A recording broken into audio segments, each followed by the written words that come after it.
Hello, everybody, and welcome to Wednesday Live. Today, I'm going to tackle the subject of mud. One of my friends asked about that last week, and how to deal with it, how to prevent it in watercolor. It seems to be something that bothers a lot of watercolors. For fun, a picture of this very wonderful mud outside of Mont Saint-Michel in the bay there. They actually use it for cosmetic purposes, for mud masks.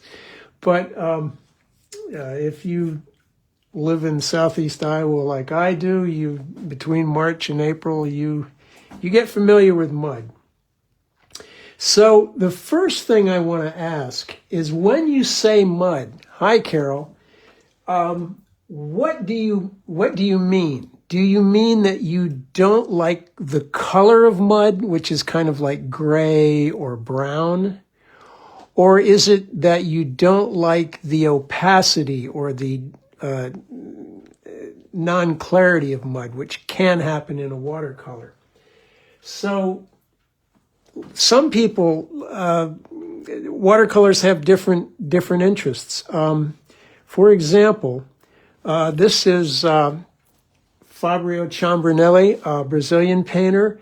He doesn't use mud colors or mud hues. He tends for floral and very bright colors, and he likes to mingle his colors on the page and let them melt together.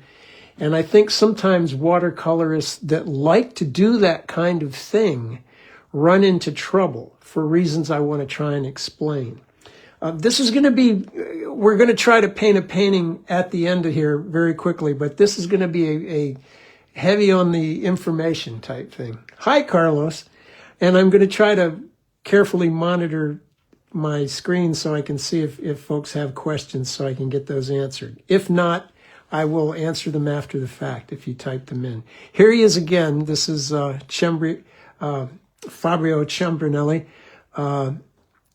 You can see it's a primary palette, blue, red, and yellow, mingling. This is a Yorkshire painter, Paul Talbot Greaves. He's using strong color too, but you can see also in landscape. Hello, Kathy. Hi, Jan. He's doing something that's preventing problems, and we'll talk about that. Why is he getting away with this? It's like a little ditch with grass, and he likes strong colors. Rick, hey man. This is an amazing French painter named Marc Folly. He uses strong colors too, and he mingles his colors. He actually makes little dishes of color and pours them and drips it and tilts the paper and moves it around. But again, he's doing something very cagey, which prevents creating ugly hues. This is Marc Folly again. You can see here the effect of the pouring on the paper. Here too. Oops. But you can also use non-grays and browns and things like that. This is Joseph Zbukvich. Notice these are colors you might call mud colors, but they're still transparent. You can kind of see through. They look like exactly what they are. He has a couple notes of strong color, some blue, some red, a little bit of green, but primarily grays. Here he is again. This is almost entirely gray.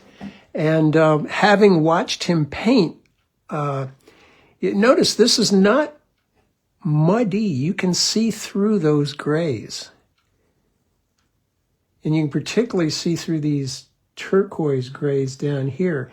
And as I was going to say, having watched him paint, I can guarantee you he got that color probably just off of a dirty palette and some water. Very, very unique painter. So here's something I want to show you.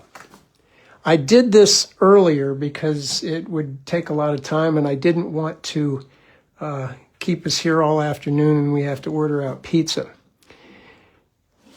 I took a waterproof marker and I wrote mud here and here. Now on the top, I mixed all 14 of those colors into one puddle, and then I put it on top. Notice you can see the word mud very cleanly through there, and if you look closely, you can see sort of the blues and the component colors there. Kind of what Zbukvich is doing in areas like that.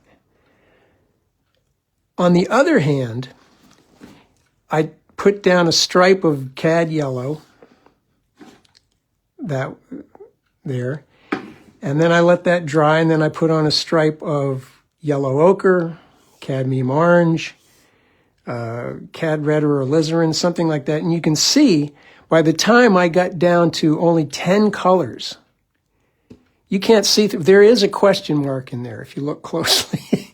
You see how dense and muddy that is. To me, this is mud.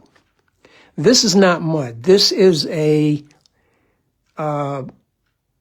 gray or a low chroma hue. These are all high chroma zippy colors, but it's getting dense and opaque and muddy. And notice the streaks, because what happens is you're building up pigment on top, on top, on top, on top. So when you come through with a brush stroke, it picks up some of the previous pigment and gets it moved around, and then it clumps and forms an opaque, muddy surface. And I think that happens to a lot of people because they don't know the color they want to mix, and then they'll put something down, and that's close, but that's not it. Then they try something else, and they wind up stirring it around and getting some mud. That kind of mud, as opposed to the color of mud. So how do you do this sort of thing, or this sort of thing, or this sort of thing, and not have these colors turn into that ugly, opaque mess like down here? Well, you have to know a little bit about the colors you want to use. Let's look at a color wheel. So here we are, just your basic primary colors. And probably most of you know this, that if you mix your three primaries, you get a neutral gray. Takes a little finagling, but you can do it. So how do you avoid getting, when you're mingling colors that you like,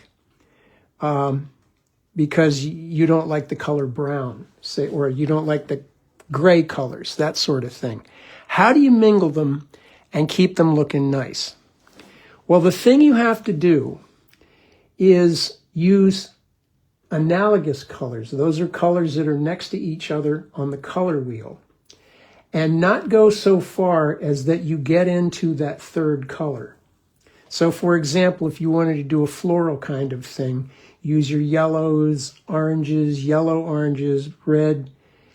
You can't go much further than this pinkish red violet, because you're starting to get some blue into the mix. And as soon as you start bringing purple in with yellow, you're going to get a hot, murky brown that you probably won't like. Or if you want to do something in this area, you can mix yellow greens and blue greens and blues.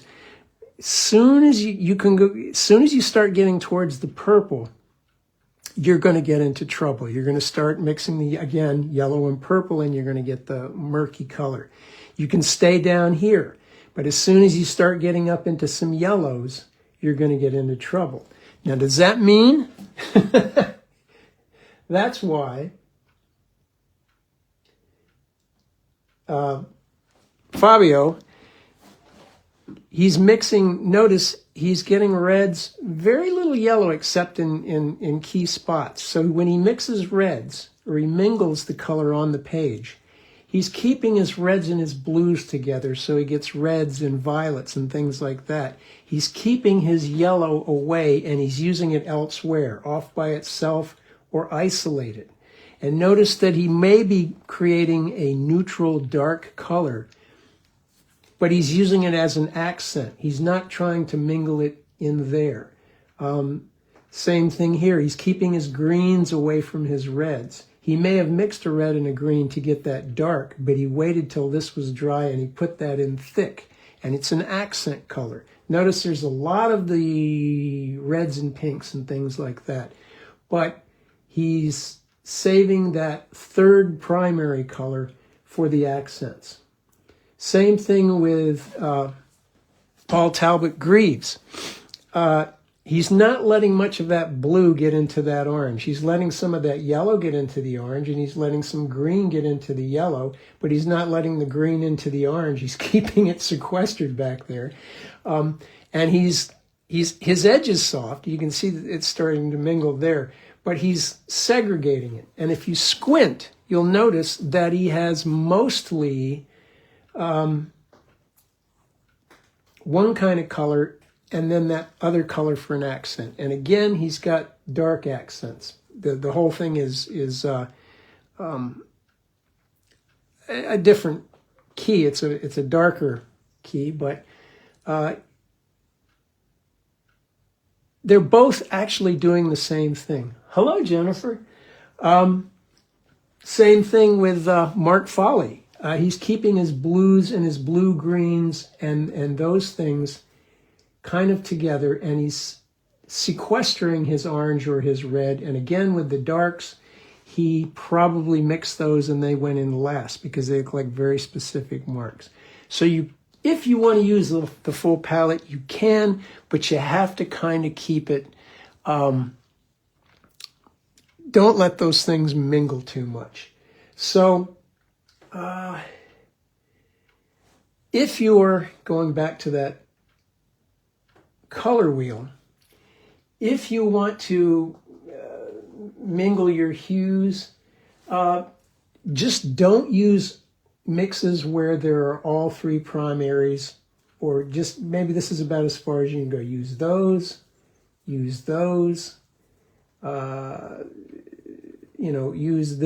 but try not to go, I don't know if it's any help, don't go over 150 degrees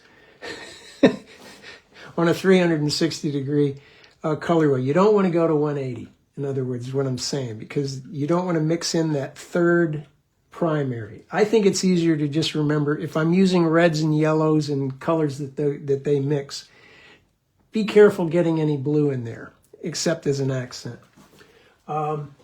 If you want to glaze, that's putting one color on top of another. That's something you do for effect. And as you can see, I managed to get, 1, 2, 3 colors on top of each other before I started getting into this murky mess. Whereas I mixed all of them together, literally the entire palette, and I got something that's not muddy. I just got something that's kind of neutral. And this could have been a more brownish. It could have been more bluish. It would have just depended on the amount that I put in there. And incidentally, I did not, I used runny mixes of paint.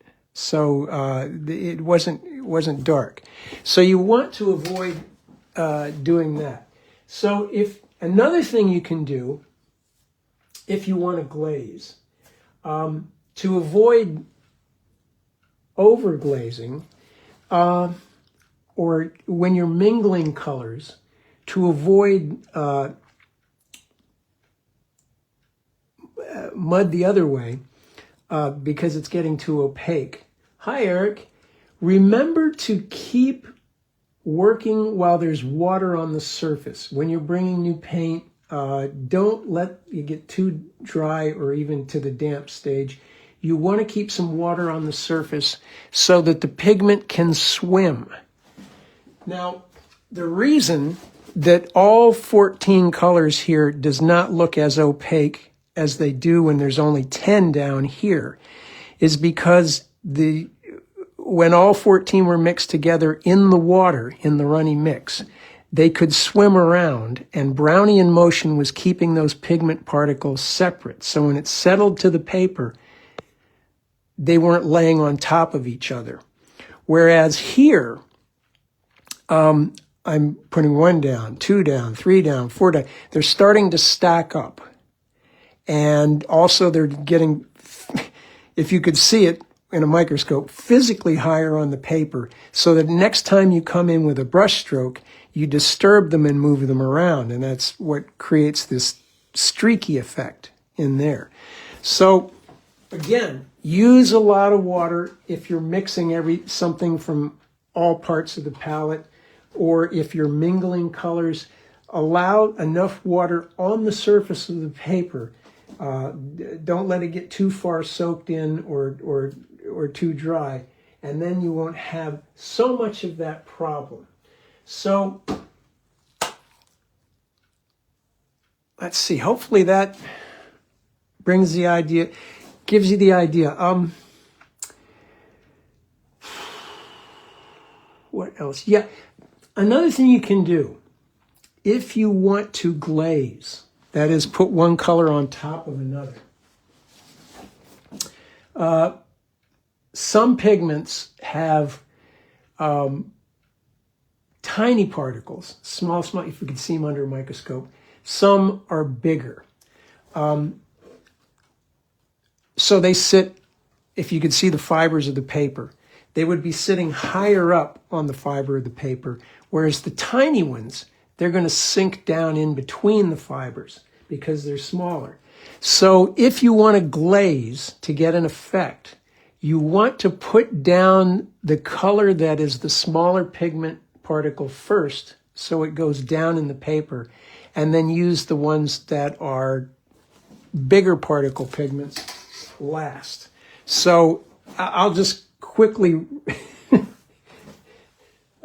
show you which ones are which, but I think what I may do is just list them and post that later on. So small particle pigments are anything that's a modern color, or a color that sounds like chemicals. This is quinacridone rose. The synthetic man-made colors, alizarin crimson the same way. Prussian blue, phthalo blue, phthalocyanine blue, any of those colors like that. Nicolazomethane. They're small because they're modern, and I guess they were made smaller so they could be used in spray equipment. The older traditional pigments, like the siennas, the ochres, the cadmiums, they're going to be big. So you're going to want to, oops, sorry about that. You're going to want to put those on in the next wash. And though you can find large particle pigment yellows and small particle pigment yellows, small particle pigment blues and big particle pigment blues. The big particle pigment blues will be cobalt, and there's cobalt, the two, cobalt turquoise, cobalt blue, and cerulean. Those are all big particles. Ultramarine, kind of in the middle. It's a medium-sized pigment. I'm going to put together a list and post that so that people have an idea if you want to be doing a lot of glazing. So, let's see. Let's actually try to do something like this, do a picture. I want to do Mont Saint-Michel. So how are we going to plan this? We're going to look at the colors that are underneath, and we're going to look at the colors that are lighter, and then, of course, the darker and the colors on top are going to go down last. So notice up here behind these clouds, it's almost a pale ochre tan light color. Then it gets a little yellow orange, and then red or purple, and goes all the way down to here. And I'm thinking of that as being underneath because I'm going to paint the darks on top. Then, while there's still water on the surface of the paper, I'm going to want to put in some of these stronger reds and maybe some of these violets and some of this gray violet. So I'm going to have to be, fairly quick with my mixes. I may actually have to pre-mix them and have them ready. The lighter colors that go down first, they're going to be done with runny mixes. Hi, Julie. I'm going to use a slower moving mix for something like that. And then I'm going to let all of that dry. And then with dark mixes, which will be slower moving mixes of colors, I'm going to put in these silhouettes. And I'm going to switch from a eggplant sort of purple here into a rich royal blue into, boy, we've got all kinds of fun things down there. So, get a big brush. Lots of water. I'm going to make some couple of puddles because I need runny paint. Probably wouldn't hurt to even spritz the paper just to get it lubed, get it ready.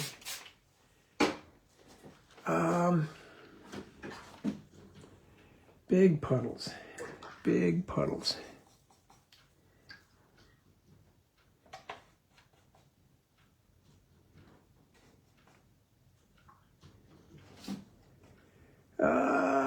That yellow, I'm going to go with yellow ochre because sometimes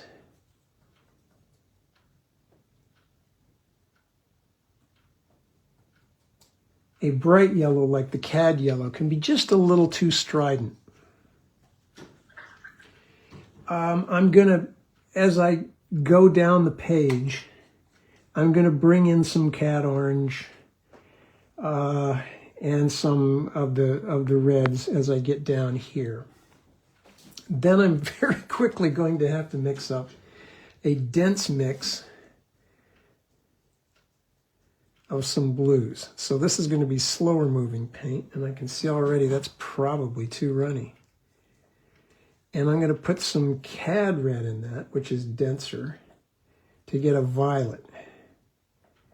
And maybe even, what you can't see is I'm rinsing my brush down here and I'm blotting it out. So you see how it's kind of, I can see I'm getting the excess moisture out. Maybe I'll put a little cerulean in that too.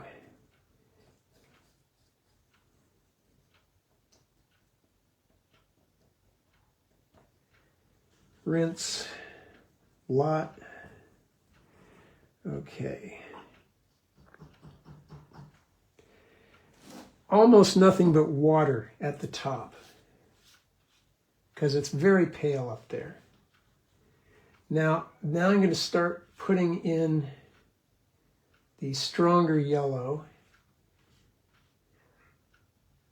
and keeping a bead there that I can walk down the page, and it waits for me while I mix in some orange.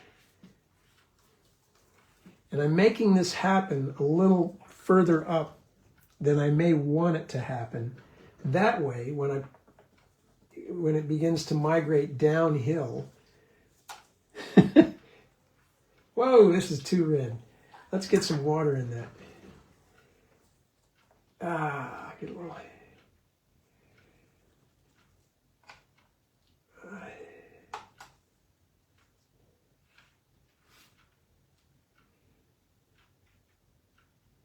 Now in here, I'm going to start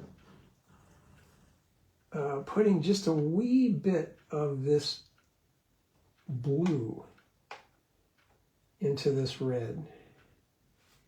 Like I say, you don't want to be getting too much of that third primary into your mix. So now I want to get a kind of a pinkish, pale pinkish to be that.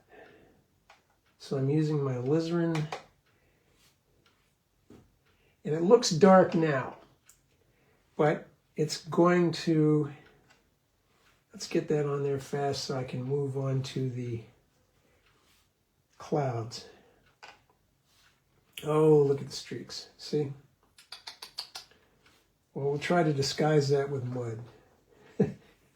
Actual mud of Mont Saint-Michel. Now, what am I going to start doing now? There are some yellow accents using thicker paint.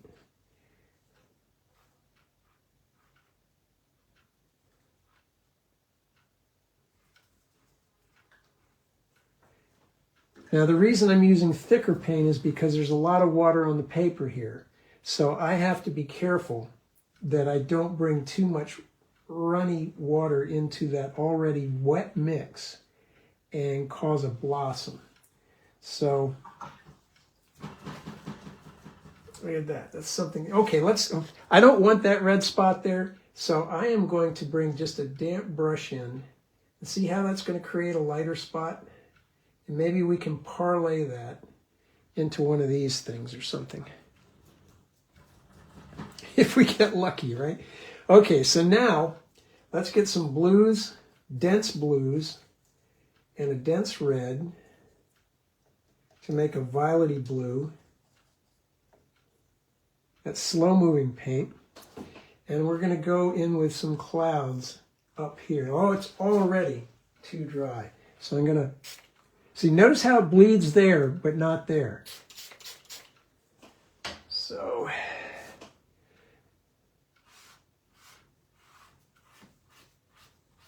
using the side of the brush to get a broken edge. As I'm getting down here into the yellow, it's actually quite wet. So I'm going to wait a minute, or a second or two. And what I can do, while I'm waiting on that, is maybe I can get some reds. Hi, Michael. And I can start tinging the bottoms of these. And I'm sweating like bullets because this is, I usually don't paint like this.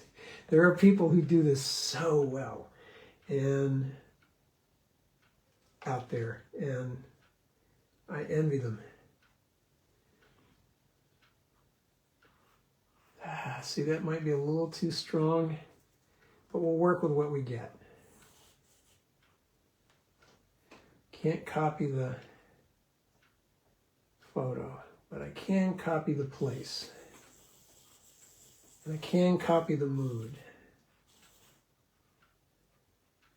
So I'm monitoring, trying to monitor the condition of the paper where I'm at.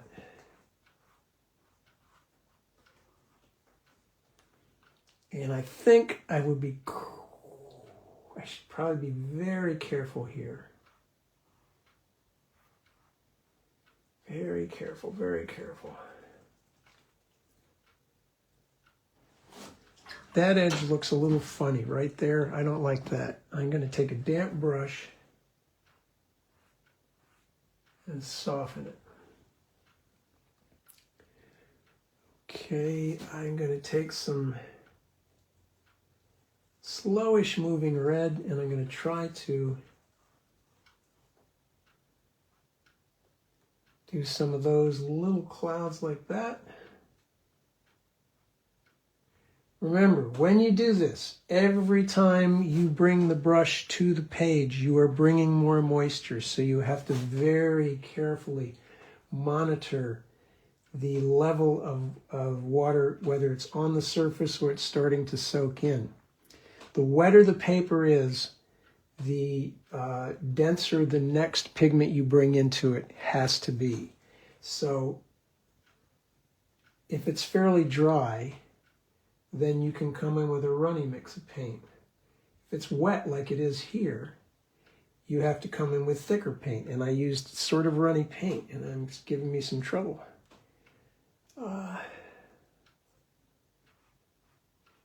Any musician will tell you if you do something and it's wrong, do it again, and they'll think you meant it. Okay, let's dry this. Let's try this.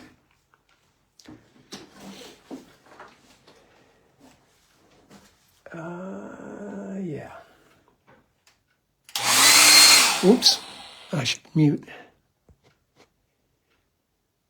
No, I don't want to enhance the voice. Back.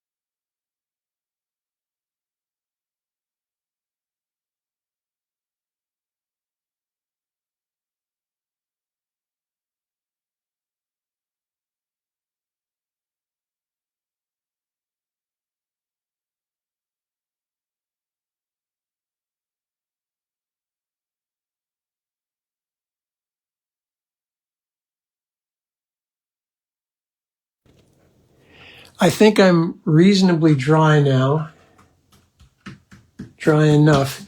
And I want to crop the image more like this, not so much pushed off to the side.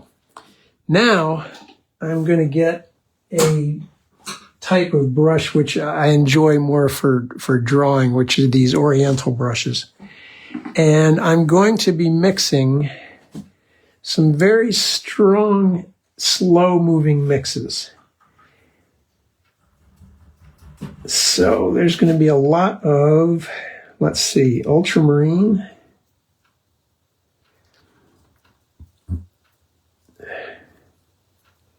I see a kind of an eggplant purple color in there. And I'm going to put some into the ultramarine. I'm going to put some, either of my blues, actually. Maybe even a little Prussian.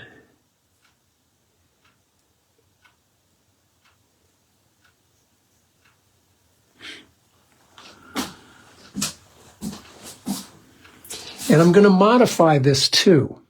I'm going to be bringing in maybe some turquoise or some cobalt or some cerulean to change it up.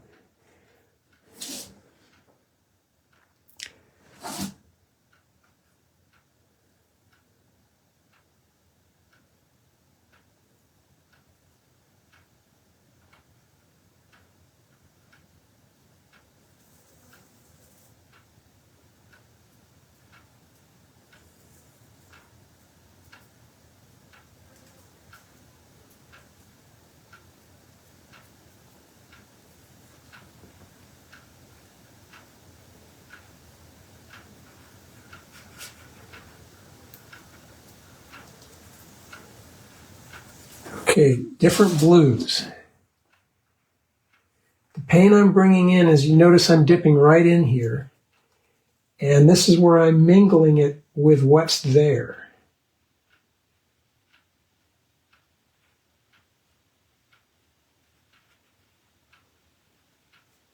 Leave a few skips, maybe. I could mingle some red.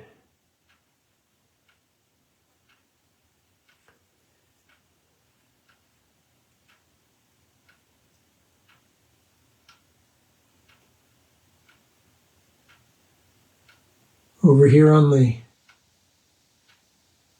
east side, that is the smallest state forest in France. I'm going into a bluer mix for the back. Maybe not that blue. I want it to go further away, but I also want it to be dark.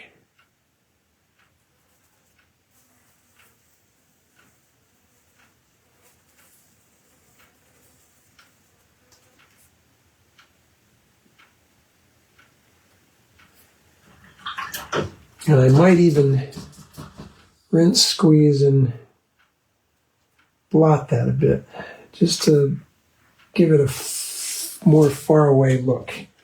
Over here, I'm going to use a different blue. I'm going to use maybe some Prussian. And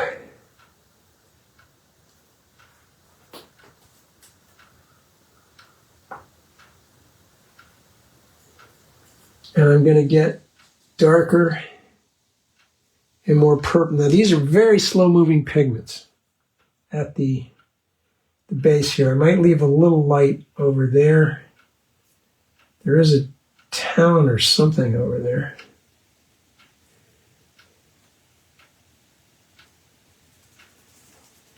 Now,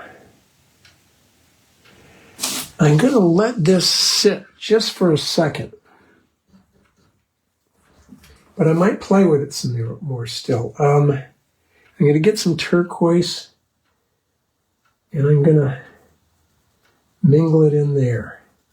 So what I'm doing here is I'm in that section of the color wheel.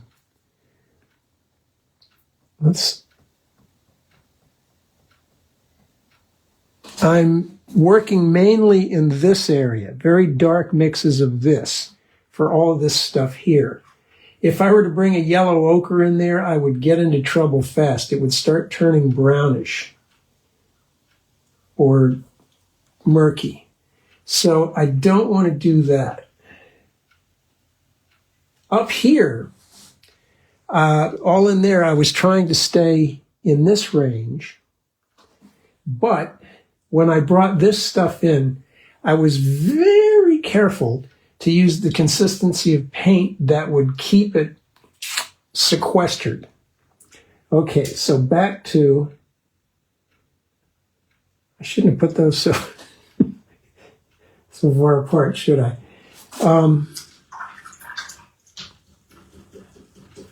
This section in here strikes me as being very bluish, so I'm going to get some cobalt, maybe cerulean, something bluer, but it also has to be dark. So I'm going to put a little neutral tint in it. That's what I'll do. Yeah. Okay.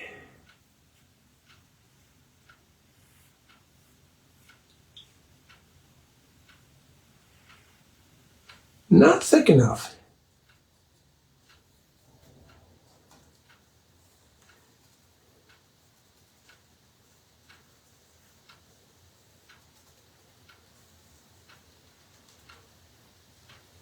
Okay, the zenith, okay, now we're going to start getting into our lovely puddles.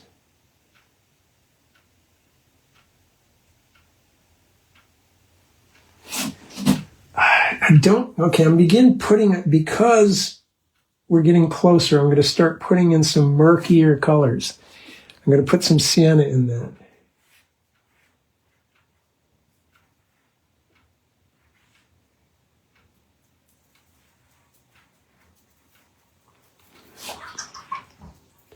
Maybe I'll put some alizarin and some, whoa, see, that's going to be too thin. I can tell. So I need more blue. Looking for the right consistency of paint.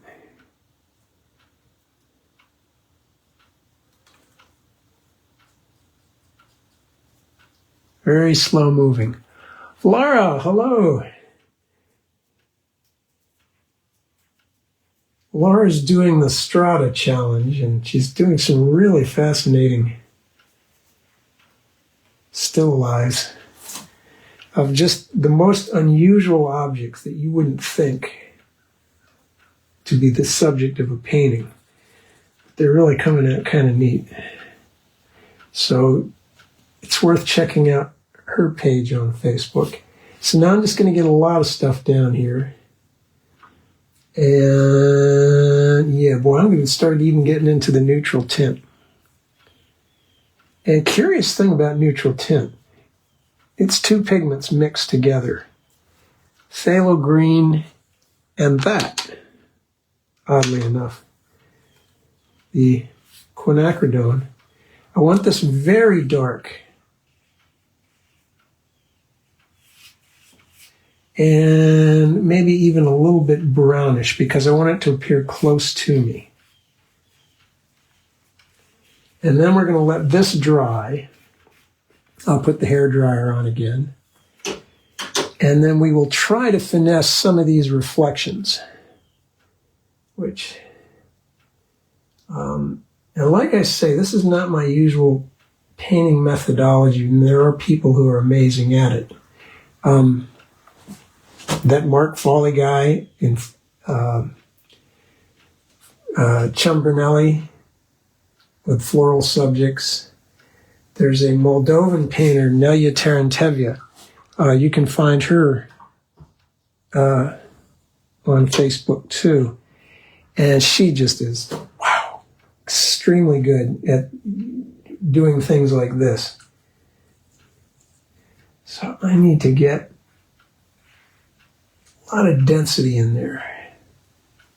See if I can make some slightly different sized puddle sizes. A little bit difference of color too. So now I think what I want to do before I get too far gone is mess it up. Prussian blue, burnt sienna, dark blue. I want this end very, very dark.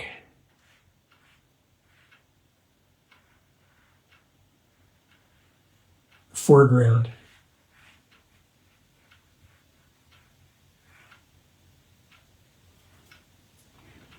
Okay.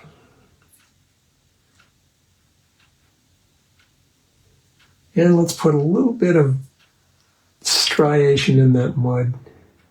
It's very cool. We walked around at low tide in the morning, and it felt wonderful on your bare feet. They use it in spas. I mean, it's like $75 for a few ounces. And people put it on their face. And the reason it's special is because for some reason you would think mud from a place like this would smell like fish. But it doesn't. So consequently, it's quite desirable for spa use. All right, now we're going to dry it. I'm going to mute, and then we're going to dry.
I'm sorry, Kathy.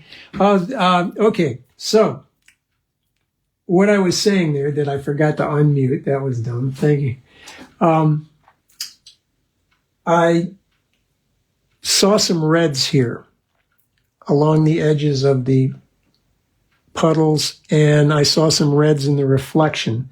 So I'm putting them in first because they appear lighter.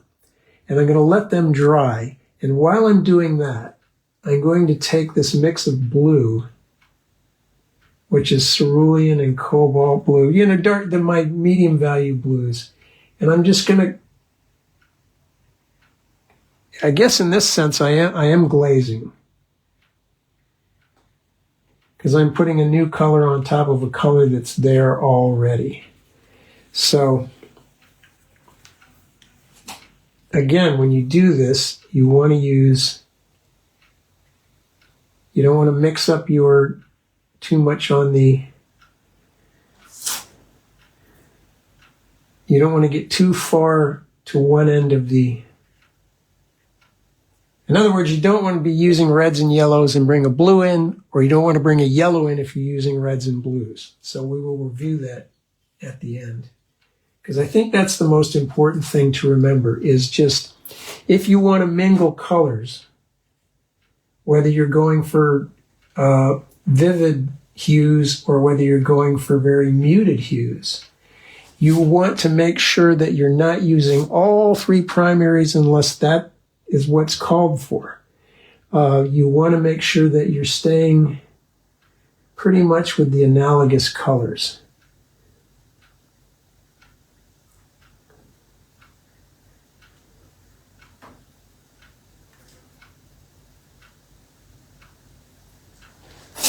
Okay, now this red here looks like it's gotten a little less wet. So I'm going to bring in some on the reflection. Oh, yeah, well. Oh, what happens if I spray? Make it run. There we go.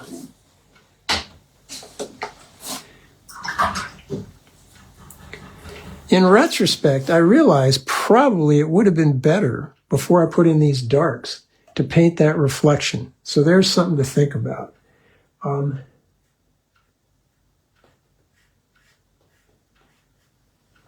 Yeah, that would have been the better way to do it. Okay, so I'm just going to put a few, I'm going to get some lavender, which is a dense, lighter blue kind of color. The Holbein lavender, and I'm going to kind of splatter my mud, see if I can get some texture in this area.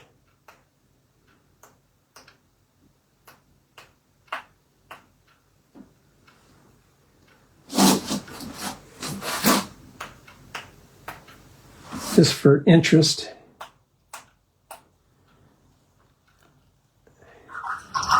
And then I'm going to take, well, let's see, what could I do?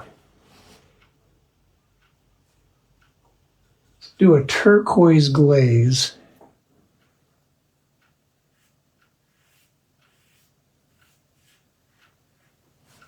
Back there, see if we can send that back a little further. When you're dealing with silhouettes, you want to try and find ways you can still make it look like there's space in there.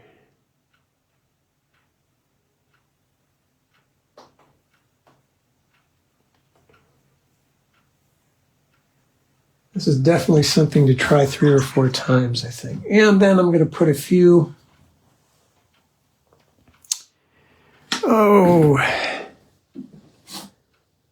little light highlights on, because there are some lights there from the restaurants and by the church, chapel. For that matter, there's some back here too. And then I'm also going to use that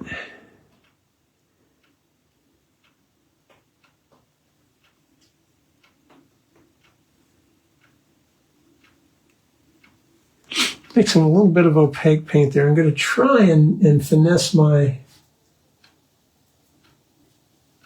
puddles.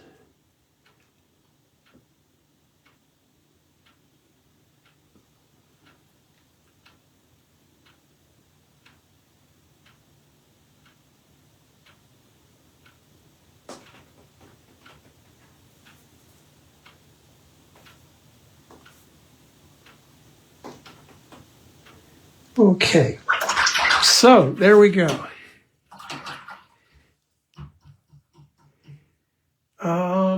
Let's detape and see if that tells us anything.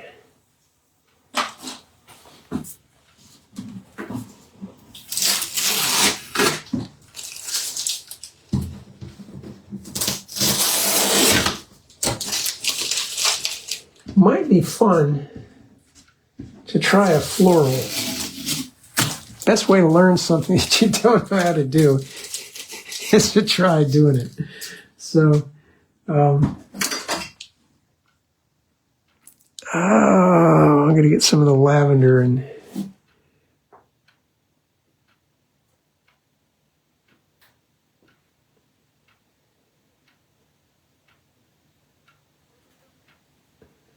there we go.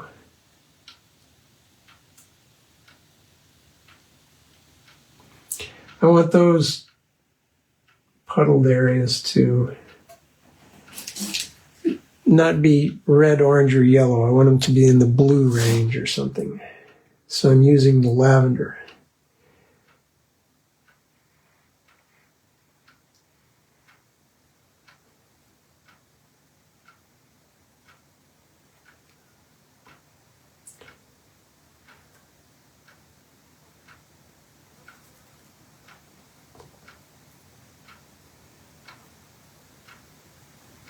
Okay. And the top one. So to review everything that we were talking about,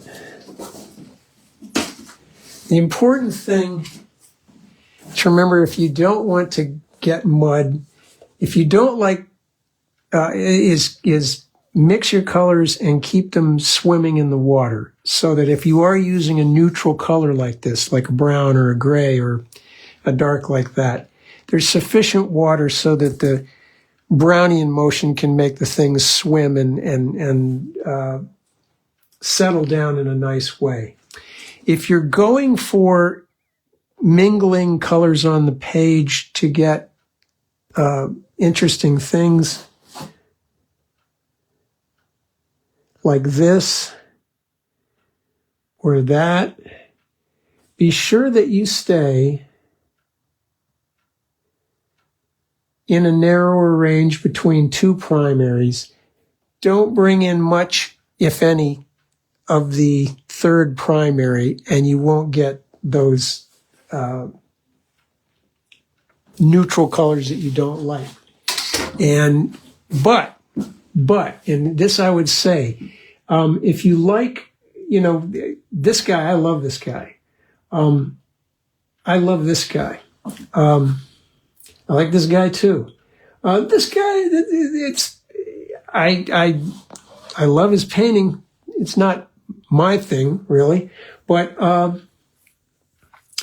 find paintings that you like and study them. See what they did. See how they're using whether it's mostly lights or mostly vivid colors and small amounts of the dark or the muted colors. Look how they distribute things. Look what they do blend together and what they don't blend together.